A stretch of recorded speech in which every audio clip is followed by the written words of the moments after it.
Hello दोस्तों, मैं अंकित सिंह आप सभी लोगों का विजडम हब स्टडी पर स्वागत करता हूं इस वीडियो सीरीज़ में, जिसमें हम देखते हैं यूपीएससी 2020 प्रीलिम्स के लिए फैक्ट सीरीज़।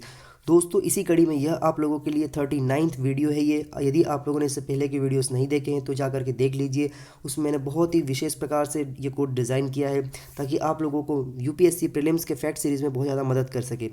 इस वीडियो में हम महत्वपूर्ण 4 टॉपिकों पर डिस्कस करेंगे, जिसमें से पहला टॉपिक रहेगा यहाँ पर क्रॉस्पेटोट्रॉपिस ग्रेटा थनबर्ग। दूसरा रहेगा यहाँ पर वबरियाव पुरातात्विक स्थल क्या है, जानेंगे कहाँ पर है ये, इसकी क्या विशेषता है, क्यों न्यूज़ में है, ये समझेंगे। फिर जो तीसरा टॉपिक रहेगा यहाँ पर ऑलिव रिडले कछुआ, जिसे टर्टल कहा जाता है, ये भी जानेंगे।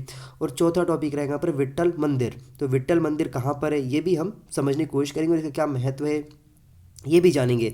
दोस्तों, ये सारे वीडियोस जो हैं आप लोगों को प्रतिदिन शाम को 7 बजे 7:30 बजे के मध्य हमारे यूट्यूब चैनल पर मिल जाता है, अपलोड कर दिया जाता है। हमारे चैनल को सब्सक्राइब करिए और बेल आइकन बटन दबा दीजिए ताकि जब भी वीडियो अपलोड करें आप लोगों के पास नोटिफिकेशन आ जाए। और आप इसके पीडीएफ डाउनलोड करना चाहते हैं तो आप हमारा Telegram channel wisdom hub study को जाकर के सर्च करिए, वहाँ पर आपको टेलीग्राम का चैनल मिलेगा, वहाँ जाकर के आप पीडीएफ डाउनलोड कर सकते हैं। और फेसबुक पर मेरा पेज है अंकित सिंह अनअकैडमी के नाम से सर्च करेंगे, वहाँ पर आपको जो भी इन्फॉर्मेशन रहती है इससे रिलेटेड, करंट अफेयर होते हैं, नोट्स होते हैं, मैं वहाँ पर अपलोड करता हूँ, वहाँ पर जाकर के आप प्राप्त कर सकते हैं। तो चलिए हम स्टार्ट करते हैं हमारे इस टॉपिक में, इस वीडियो को, जिसमें हम पहला टॉपिक रहेगा यहाँ पर क्रॉस्पेटोड्रॉपिस ग्रेटा थनबर्ग। तो यह क्या है, तो देखिए, हाल ही में वैज्ञानिकों ने एक समूह ने एक विशेष प्रकार के घोंघे की खोज की है, और ये घोंघा इन्होंने खोजा है ब्रुनई में।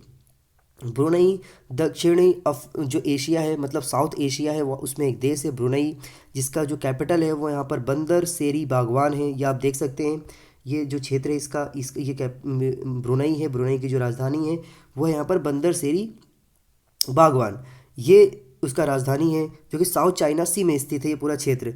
तो देखिए इसके क्या महत्व है, क्यों इसका नाम इस प्रकार का रखा गया, ग्रेटा थनबर्ग के नाम पर रखा गया। तो देखिए, इस प्रजाति का नाम जलवायु परिवर्तन के मुद्दों पर जागरूकता बढ़ाने का प्रयास करने वाले स्वीडन की एक कार्यकर्ता है, जिनका नाम यहाँ पर ग्रेटा थनबर्ग है, के सम्मान में इसका नाम रखा गया है, जो कि क्रॉस्पेटोट्रॉपिस ग्रेटा थनबर्ग रखा गया है इसका नाम। यह नई प्रजाति उष्णकटिबंधीय वर्षा वनों में निवास करती है और सूखे एवं अत्यधिक तापमान के प्रति संवेदनशील है। हाल ही में बीटल की एक छोटी प्रजाति का नाम भी उनके नाम पर रखा गया है, जिसके बारे में भी मैंने पढ़ाया है पिछले वीडियोस में, जो कि नेलोप्टोडे ग्रेटे रखा गया है। ये बाकायदा मैंने इसको पढ़ाया है, आप जाकर के देखेंगे पुराने वीडियोस तो वहाँ पर मिल जाएगा ये। फिर वर्ष 2018 में बीटल की एक नई प्रजाति मतलब खोजा गया था, जिसका नाम यहाँ पर ये जो एक अमेरिका के लियोनार्डो डिकैप्रियो अभिनेता है, निर्माता है और पर्यावरणविद है, उनके नाम पर रखा गया था। तो इसका नाम क्या रखा गया था, तो इसका नाम रखा गया था यहाँ पर ग्रोवेलेनस लियोनार्डो डिकैप्रियो, ये उसका नाम रखा गया, जो कि बीटल एक नई विशेष प्रकार की प्रजाति 2018 में खोजी गई थी। तो ये जानकारी थी कि ये क्या है, ये आपको पता होना चाहिए, पता क्या होना चाहिए कि कहाँ पर खोजी गई, इसका नाम क्या है और ये इसका उद्देश्य क्या है। ये 3 चीज़ें आपको पता रहेगी तो आप आराम से इसके जवाब दे देंगे अगर एग्ज़ाम में आता है तो। और खासकर ये इन्वायरमेंट से रिलेटेड है तो बिल्कुल आने की संभावनाएं बन जाती है। अब हम बात करते हैं हमारे दूसरे टॉपिक का, जो कि यहाँ पर वबनियाव पुरातात्विक स्थल है। तो देखिए, बनारस हिंदू विश्वविद्यालय, जिसे बीएचयू के नाम से जाना जाता है, के सर्वेक्षणकर्ताओं की एक टीम ने उत्तर प्रदेश के वाराणसी से 13 किलोमीटर दूर वबनियाव गांव में लगभग 4000 वर्ष पुरानी शहरी बस्ती का पता लगाया है। तो यहाँ पर क्या महत्वपूर्ण बातें सामने आई है, तो यहाँ पर बातें सामने आई है कि अनुमान लगाया गया है कि यह प्राचीन ग्रंथों में वर्णित शिल्प ग्रामों में से एक हो सकता है। बुद्ध के काल में वाराणसी के आसपास कई उपनगरीय शिल्प ग्राम थे, जैसे कि बढ़ई का गांव, रथ बनाने वाले गांव। इसके बाद शिल्प, उत्तर प्रदेश के जो शिल्प है, शिल्पग्राम सारनाथ, तिलमापुर और रामनगर जैसे जो जगह है वो पहले ही खोजा जा चुका है। जैसे कि सारनाथ जो है, आप जब जाएंगे उत्तर प्रदेश में वाराणसी के पास स्थित है ये, तो ये पहले बहुत खोजे जा चुके हैं और अब यहाँ पर बहुत ज़्यादा एक्सप्लोर भी हो चुका है, इनके बारे में जानकारी है लगभग सबके सामने भी आ चुकी है। लेकिन जो वबनियाव गांव है उसमें पुरातात्विक स्थल के प्रारंभिक सर्वेक्षण में 8वीं शताब्दी ईस्वी से 5वीं शताब्दी ईसा पूर्व के बीच एक मंदिर का पता चलता है। तो आप समझेंगे यहाँ पर कि 8वीं शताब्दी और कहाँ 5वीं शताब्दी, लगभग यहाँ पर 1300 वर्षों का गैप आ जाता है। उस समय की जानकारी यहाँ पर पता लगाई गई है।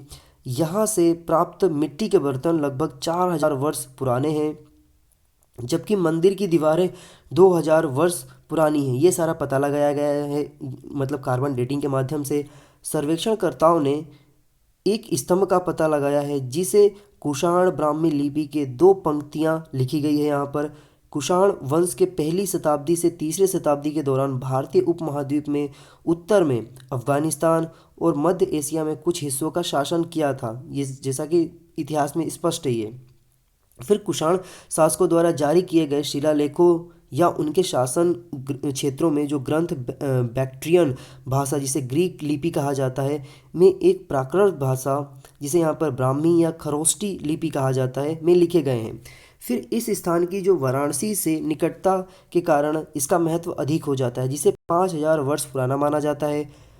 हालांकि आधुनिक विद्वानों का ये भी मानना है कि यह लगभग 3000 वर्ष पुराना है। तो समय काल को लेकर के यहाँ पर मत भिन्नता है, लेकिन ये तो स्पष्ट है कि ये जो पदार्थ सामान मिला है, जो भी यहाँ पर जानकारी मिली है, वह हजारों वर्ष पुरानी है। फिर विशेषज्ञों के अनुसार यह स्थान वाराणसी का एक छोटा सा उपकेंद्र हो सकता है, ऐसा कहा जा रहा है, जो कि एक नगरीय कस्बे के रूप में विकसित हुआ होगा और वबनियाब एक अनुशंसी शहर और वाराणसी सारनाथ क्षेत्र के लिए एक निर्यातक केंद्र हो सकता है। फिर अब हम बात करते हैं कि वाराणसी के बारे में। ये तो हो गया वबनियाब के बारे में जानकारी थी कि वहाँ पे किस प्रकार की पुरातात्विक स्थल मिला है। वाराणसी की बात कर जब हम करते हैं तो वाराणसी उत्तर प्रदेश राज्य के दक्षिणी पूर्वी में गंगा नदी के बाएं किनारे पर स्थित हिंदू धर्म के 7 पवित्र शहरों में से एक है। यह विश्व के सबसे पुराने शहरों में माना जाता है। इसका प्रारंभिक इतिहास मध्य गंगा घाटी में पहली आर्य बस्ती के रूप में शुरू हुआ था, ऐसा माना जाता है। बुद्ध के समय लगभग 6ठी शताब्दी ईसा पूर्व में वाराणसी काशी राज्य की राजधानी थी। गौतम बुद्ध ने सारनाथ में अपना पहला उपदेश यहीं दिया था। प्रसिद्ध चीनी बौद्ध तीर्थयात्री जुआंग, जिसने लगभग 635 ईस्वी में इस शहर का दौरा किया था, ने इस शहर को धार्मिक, शैक्षिक और कलात्मक गतिविधियों का केंद्र बताया है अपनी स्क्रिप्ट में, जो उन्होंने लिखा है यहाँ पर जाकर के।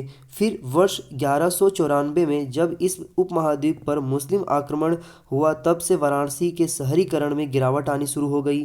फिर 18वीं शताब्दी में वाराणसी एक स्वतंत्र राज्य बना और बाद में ब्रिटिश शासन के तहत यह एक वाणिज्यिक और धार्मिक केंद्र बन गया।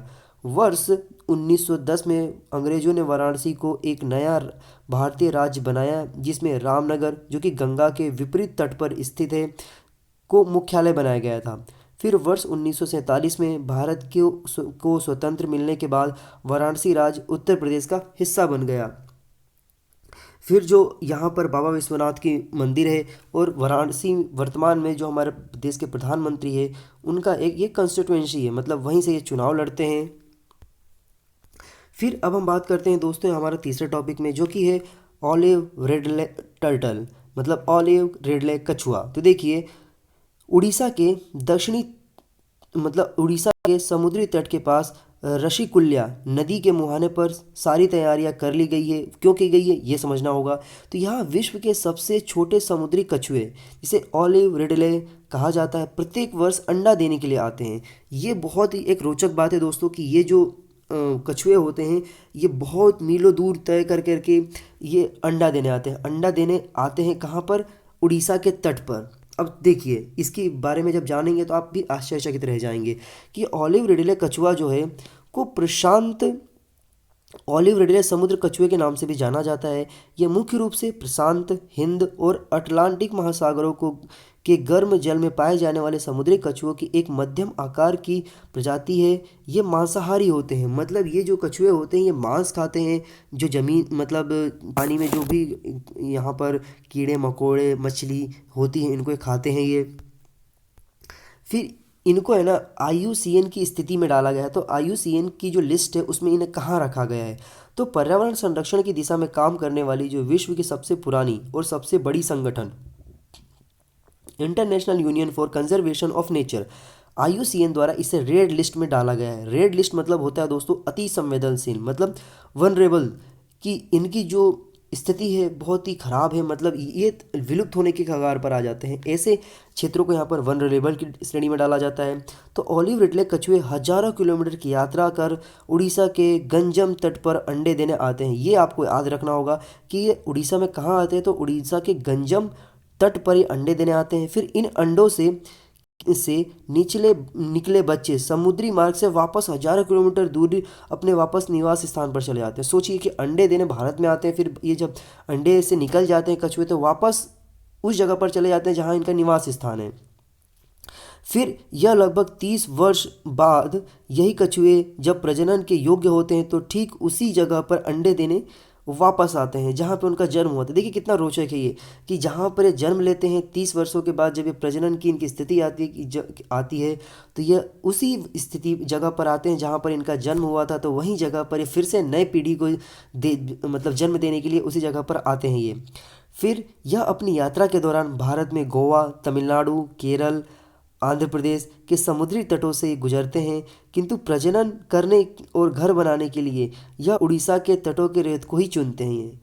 तो यह कितना कह सकते हैं कितना रोचक है ये, कि भारत के कई जगहों से गुजरते हैं ये, गोवा से गुजरते हैं, तमिलनाडु से, केरल से, आंध्र प्रदेश से, लेकिन अंडे देते हैं ये उड़ीसा के तट पर ही। तो ये बहुत ही रोचक है। और ये जो दोस्तों ये आते हैं ना सारे टर्टल्स, ये आते हैं दक्षिणी अमेरिका साइड से, क्षेत्र से। तो दक्षिणी अमेरिका जो क्षेत्र होता है, आप यहाँ पर जब देखेंगे कि ये पूरा का पूरा आपका जो दक्षिणी अमेरिका होता है, यहाँ पर फिर जो अफ्रीका महाद्वीप होता है, और यहाँ पर इंडिया वाला क्षेत्र होता है। तो ये कुछ इस प्रकार से यहाँ से घूमते हुए आते हैं ये। फिर कभी कुछ मतलब यहाँ से भी घूमते, यहाँ से तो नहीं, इसके बाद नीचे से घूमते हुए आ जाते हैं, जैसे भारत यहाँ पर आ जाता है, तो यहाँ से घूमते हुए आते हैं ये, और ये अंडे देने यहीं पर आते हैं ये। तो स्पष्ट है कि वो इधर से तो बहुत कम आते हैं, यहीं क्षेत्र से आते हैं, जब भी तो गोवा आएंगे, फिर गोवा से आप देखेंगे आंध्र प्रदेश, तेलंगाना, ये कर्नाटका का क्षेत्र, फिर इसके बाद आप देखेंगे कि जो बगल में जो तमिलनाडु होता है वहाँ से होते हुए ये उड़ीसा आते हैं। तो यहाँ पर आकर के ये अंडे देते हैं। फिर दोस्तों जो हमारा चौथा टॉपिक है वो है विट्ठल मंदिर। तो देखिए विट्ठल मंदिर की जब हम बात करते हैं तो ये समझ में आना चाहिए कि ये एक बहुत ही पुराना मंदिर है ये, जो कि भारतीय पुरातत्व सर्वेक्षण मतलब आर्कियोलॉजिकल सर्वे ऑफ इंडिया ने हम्पी के विट्ठल मंदिर परिसर के अंदर स्थित पत्थर के रथ को सुरक्षित करने के लिए इसके चारों ओर एक लकड़ी का बाड़ा स्थापित करने का निर्णय लिया है। इसके साथ जो विट्ठल मंदिर है हम्पी में सबसे अधिक देखे जाने वाले संरक्षित स्मारकों में से एक है। देखिए दोस्तों, ये जो पूरा क्षेत्र है ना, इसकी बात की जा रही है, ये वाले विट्ठल मंदिर की। ये आप हम 50 रुपये के नया नोट जो है उस पर भी देख सकते हैं इस पूरे को। इसके बारे में मैंने पढ़ाया भी है आपको, हम्पी के बारे में मैंने पिछले प्रीवियस वीडियोस में आप देखेंगे, आई थिंक 35 या 36 वीडियो में, तो यहाँ पर पूरी स्पष्ट जानकारी दी गई है विट्ठल, ये जो हम्पी है उसके बारे में। तो ये जो है ना, ये सबसे ज़्यादा इस पूरे क्षेत्र में सबसे ज़्यादा देखा जाने वाला ये मंदिर है।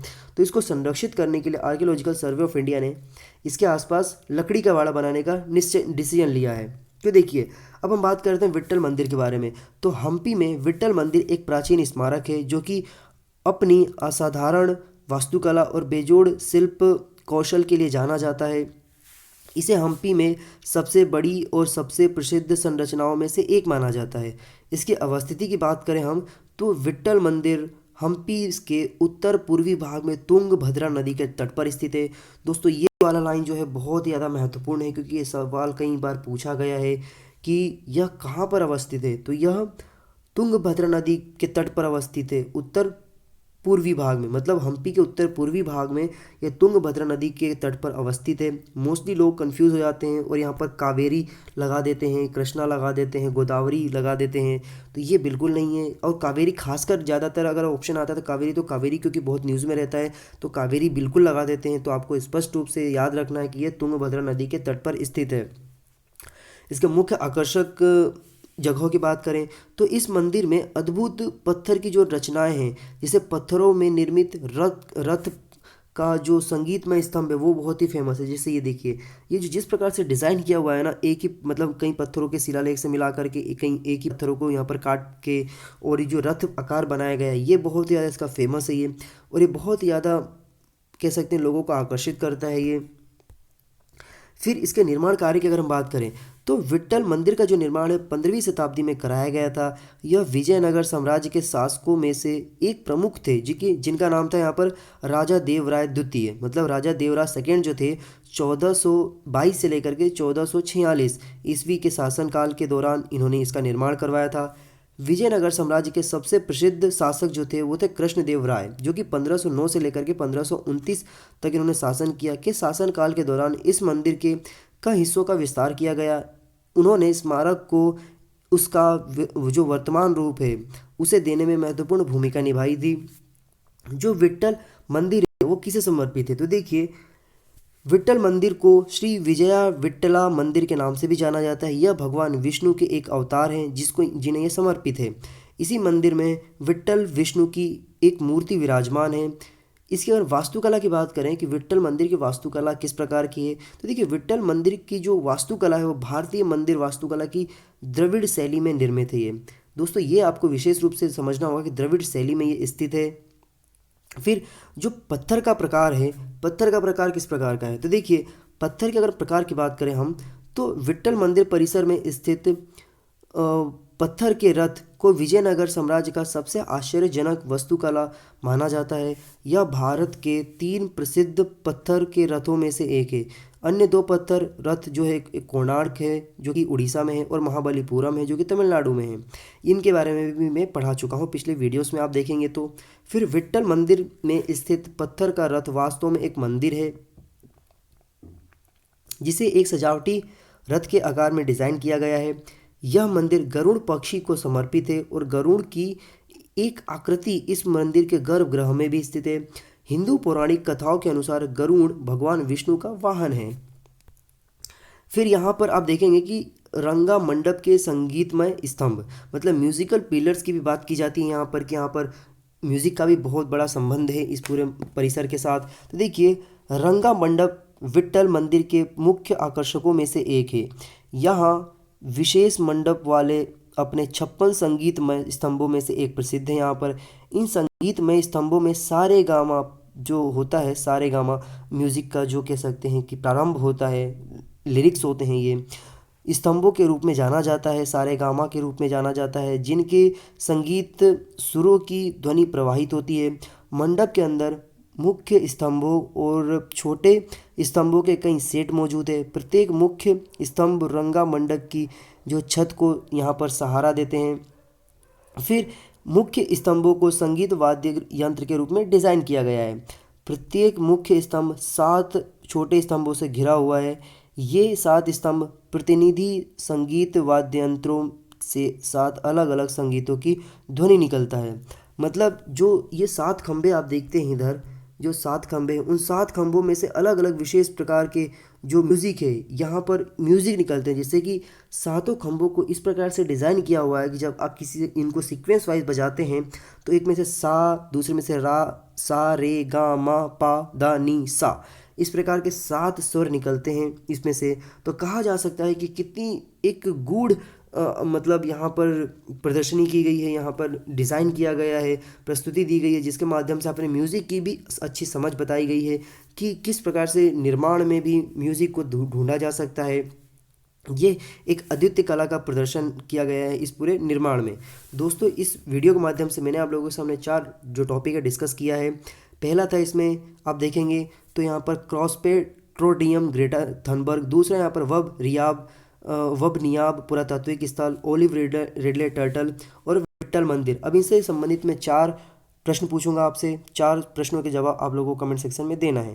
पहला सवाल ये है कि जो यहाँ पर क्रॉसपेट्रोडियस ट्रिपस जो ग्रेटा थनबर्ग जो यहाँ पर एक विशेष प्रकार का घेंगा पाया गया है वो किस देश में ढूंढा मिला है। फिर इसके बाद वब रियाब पुरातात्विक स्थल जो है वह किस जगह से संबंध रखता है। ऑलिव रिडले टर्टल भारत में किस राज्य के जिले में मतलब तट पर आकर के अंडे देती है। फिर विट्ठल मंदिर किस नदी के तट पर स्थित है। इन 4 सवालों के जवाब आप मुझे कमेंट सेक्शन में दीजिए। मुझे आपके सवालों का जवाब का इंतजार रहेगा। दोस्तों यदि आप हमारे इस वीडियो को यूट्यूब पर देख रहे हैं तो हमारे चैनल को सब्सक्राइब करिए, फॉलो करिए और बेल आइकन बटन दबा दीजिए ताकि जब भी हम वीडियो अपलोड करें आप लोगों के पास नोटिफिकेशन आ जाए। यदि आप हमारे इस वीडियो को फेसबुक पर देख रहे हैं तो फेसबुक पर भी आप हमारे जो पेज है उसे लाइक करिए और वहाँ पर जो लिंक दिया रहेगा उसके माध्यम से यूट्यूब पर जाइए और वहाँ पर चैनल को सब्सक्राइब करिए और बेल आइकन बटन दबा दीजिए ताकि आपको जब भी हम एक वीडियो अपलोड करें आपके पास नोटिफिकेशन आ जाए।